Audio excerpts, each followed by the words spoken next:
आज की एक नई कहानी जीत कहानी में यह कहानी पाब्लो नामक एक डॉन के ऊपर है, जो कि ड्रग्स का सबसे बड़ा सौदागर था। यह बहुत बड़ा सौदागर था, इससे बड़ा सौदागर आज तक नहीं हुआ।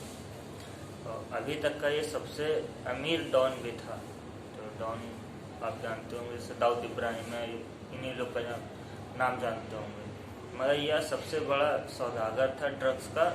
और यह एक ऐसा इंसान था जिसने ड्रग्स सप्लाई करने के लिए खाली एक पनडुब्बी भी खरीदी थी, पानी वाले 2 जहाज खरीदे थे और एक प्लेन खरीदा था।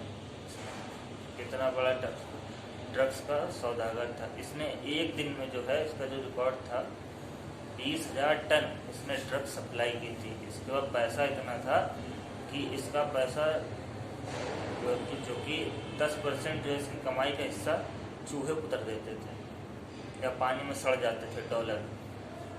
तो यह जो इसकी जो ज़्यादा इसका जो पैसा था, ब्लैक मनी तो था ही कमाया हुआ ड्रग्स का, तो बैंक में नहीं जमा करता था। तो इसके पास जो है 30 बिलियन, अगर इंडियन करेंसी में इसको कन्वर्ट करें देखे जाए तो 16 खरब रुपए, लमसम 16 खरब रुपए होते हैं।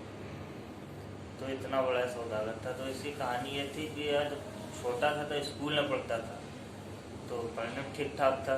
तो यह स्कूल में पढ़ता था, फीस न जमा करवाने की वजह से पैसे थे नहीं, पिता गरीब थे, तो स्कूल से निकाल दिया गया। उसके बाद बड़ा हुआ, 18 साल का, तो कॉलेज में पढ़ता था। कॉलेज में पढ़ता था तो वहाँ से निकाल दिया गया, फीस नहीं जमा कर पाया।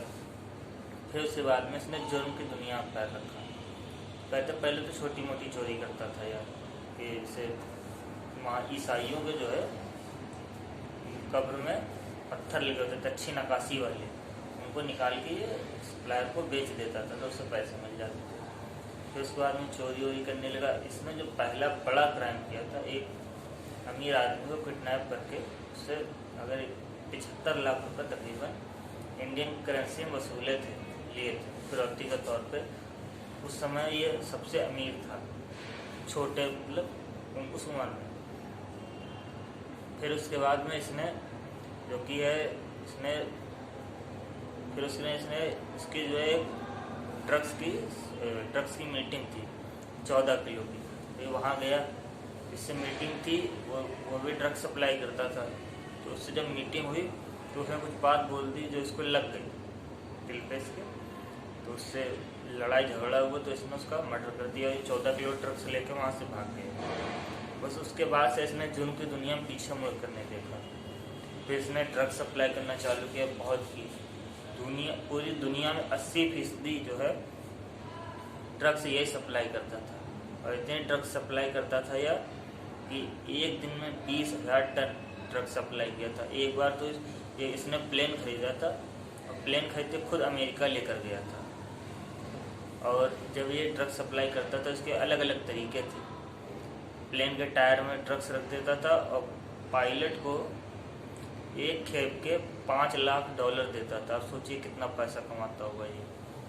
और बड़ी बड़ी मछलियों के पेट में भी भर देता था ड्रग्स। इसने खुद की एक पनडुब्बी खरीदी थी, उससे ड्रग्स सप्लाई करता था पानी के अंदर ले जाके, रिमोट से वो चलती थी। पानी वाले जहाज खरीदे थे, ऐसा एक खुद का आइलैंड खरीदा था। बहुत बड़े गोदाम थे जहाँ पे पैसा रखता था अपना। वहाँ पैसे इसके चूहे खा जाते थे, उतर देते थे, कभी सड़ जाते थे। और इसने एक छवि बनाई थी रॉबिन हुड की, ना अच्छे इंसान की। अब जिस शहर से ये था, उस शहर में इसने गरीबों के लिए खूब घर बनवाया अपने पैसे से, और लोगों की मदद करी, नौकरी, पैसा, शादियों, सब में। फिर उसके बाद में अमेरिका को जब पता चला, तो अमेरिका ने दबाव रखना शुरू किया कोलंबियन सरकार के ऊपर। तो उस समय इसने सरेंडर करने कहा कि हाँ कर देंगे। तो उसने सरकार को तक खरीद लिया। इसने कानून ख़त्म करवाया कि आप अमेरिका नहीं भेज सकते, डिपोर्ट कर देते थे कि अमेरिका को सौंप देंगे, इसलिए वो कानून ही ख़त्म करवा दिया। इसके बाद में इसने अपनी खुद की एक जेल बनवाई थी, वहाँ रहा था 1 साल भी नहीं रहा था। फिर वहाँ से भाग गया था, क्योंकि वहाँ से बात निकलने लगी कि अब भी ड्रग सप्लाई हो रही है, इसलिए सरकार के ऊपर थोड़ा और दबाव। नेता लोग सोचने लगे कि ये सरकार गिरा कि खुद की सरकार ना बना ले, इसलिए फिर उसको ये वहाँ जेल से भाग गया। फिर काफ़ी सारी चीज़ें होती रहीं। फिर अमेरिकन जो एजेंसी है, उन्होंने जो है वहाँ की जो एजेंसी थी, वहाँ जो पुलिस के लोग पड़े थे इसको मारने के लिए, उनको बताया। तो इसको घेर के मारा गया था, तो इसके यहाँ कान के पास गोली लगी थी। कहा जाता है, आज भी नहीं पता है कि वो पुलिस की गोली से मरा कि खुद गोली मार ली थी, क्योंकि वो अपने परिवार वालों से कहता था कि जब भी ऐसा समय आएगा, पुलिस वाले अगर हमें मारने के लिए आएंगे तो मैं खुद को गोली मार लूँगी। तो जिस तरह उसकी गोली लगी तो उस तरह खुद ही उसको शूट करता है उसको, और बाकी इस चीज़ के आज तक कोई सबूत नहीं मिले।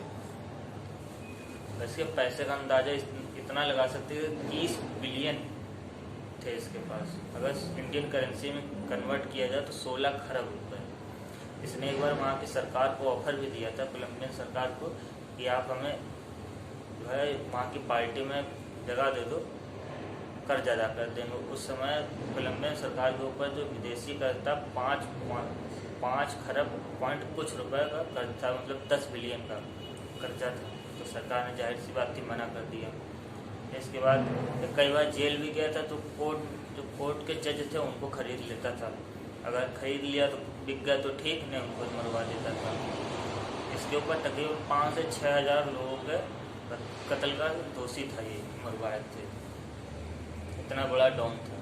इसको जब मार दिया गया था तो इसके बाद में इसकी सारी प्रॉपर्टी जो है, सब कुछ जो है कहते हैं कि सरकार ने जब्त कर ली। तो उसके बाद में उसके परिवार वाले जो है कहते हैं कि आज भी इसका पैसा कहीं होगा, क्योंकि परिवार वाले जो है आज भी ऐशो आराम की ज़िंदगी जी रहे हैं। इसलिए जब ये मरा था तो इसकी अंतिम यात्रा में 30 से 35 हज़ार लोग पहुँच गए थे। इतना बड़ा यह था। तो इसलिए जब लाश को दफना दिया गया था तो 2 दिन के बाद फिर इसी कब्र को खोला गया था। इसके परिवार वालों ने कहा था कि पुलिस इसे मार नहीं सकती है। तो बाकायदा इसकी वाइफ जो थी उसने वीडियो बनाया था। तो वीडियो बनाने के बाद में फिर उसको वापस दफना दिया गया था। तो पोस्टमार्टम हुआ तो फिर दोबारा हमारे खैर इसमें कोई पता नहीं चला था।